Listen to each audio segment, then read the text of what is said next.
An article which states that printing the New York Times costs twice as much as sending every subscriber a free Kindle.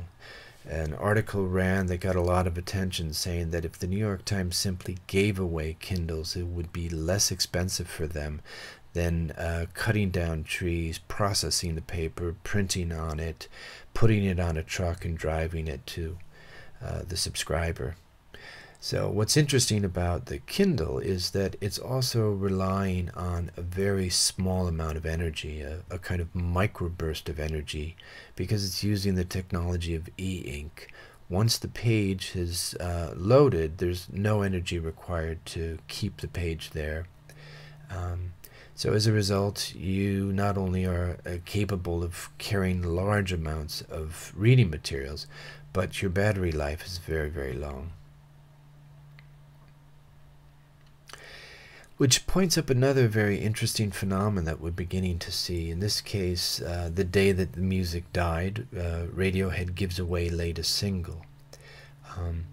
We're witnessing a major change in the way in which we get things like our music.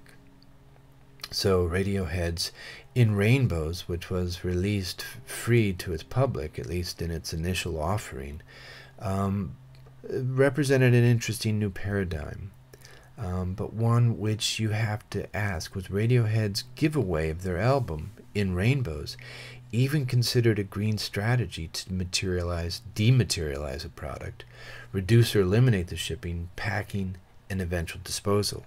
At the time that Radiohead released that, there was no discussion about the green aspects of such a decision. So people are doing interesting things and not necessarily even seeing the greenness in their actions. And consumers, of course, aren't always seeing that either. So eco-affordance, which is one of the new product semantic strategies. What does that mean? That's simply harnessing nature's way of doing things for greater efficiency. So biomimicry demands designers to draw inspiration from the anatomy, physiology, and behaviors of living systems that have developed for millions of years, which usually involve mimicry for greater efficiency. Here we have an example of a windmill turbine blade, and in this particular case, the wind turbine blade is taking its physical cues from the sea creatures that have to cut through water with efficiency and speed. Energy is definitely a major issue, and understanding how to truly perceive that issue is going to be critical moving into the future. I like this quote from the U.S. Secretary of Energy, Stephen Chu, Nobel Prize winner, who puts it this way, quote, "Let's face it, in the United States, energy is a large part of the prosperity we enjoy.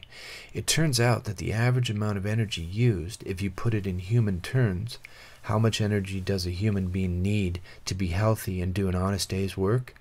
Well, it's about 2,500 calories. If you use that as the amount of energy, then every man, woman, child in the United States has 100 energy servants." Now, this may be a peculiar sort of metaphor, but it shows us that we consume a tremendous amount of energy. And so the industrial designer will need to work more closely with scientists to determine what types of materials can provide new opportunities for design, much as they'll have to think about ways of minimizing energy.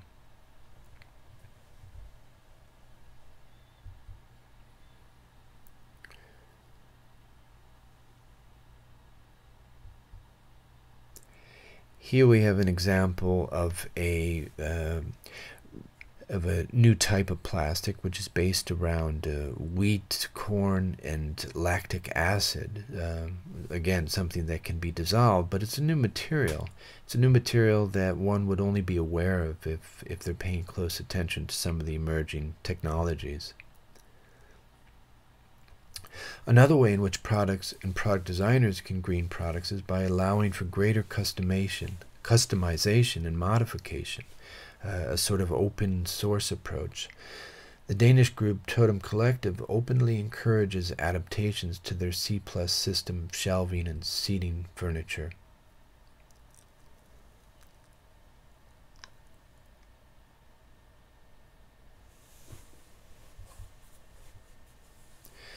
So here is an example of that system, and their idea is they upload the plans to the internet and encourage people to go in, change, and modify that. This is, of course, a difficult, tricky thing in terms of sustainable business model. If you're not able to generate the revenue to keep your company in business, it's a tough issue. One of the real future trends, though, is dematerialization, which in many ways is what Radiohead has done. It's what the Kindle has done, in a sense. It's dematerialized the newspaper. We're seeing in many respects the rise of services. This connects directly back to repair, obviously dematerialization, and this idea of removing ownership. And we see the beginning of car sharing programs like the Zipcar or the Igo.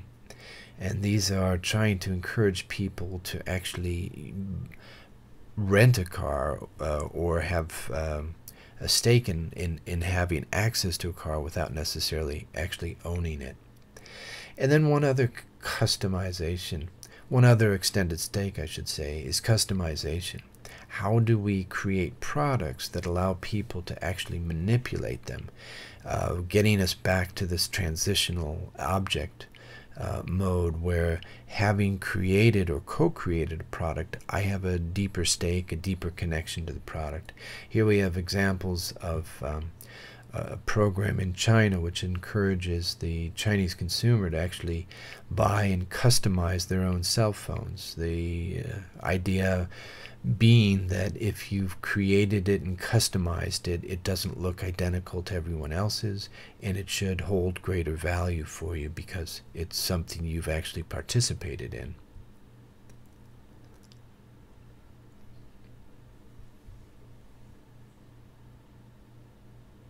So, in conclusion, I'll use William McDonough's quote: "Just using natural materials is not the answer. If we all wear Birkenstocks and organic cotton, the world will run out of cork and fresh water." Green semantics is a very, very complicated thing, and it's not necessarily going to be a result of pure form. It's going to be a result of many, many different materials, many, many different issues. And in many respects, it's designers beginning to think less about the product and more about the ecology of the product. And that involves energy, it involves ownership, it involves longevity, it involves all kinds of complex and sophisticated issues.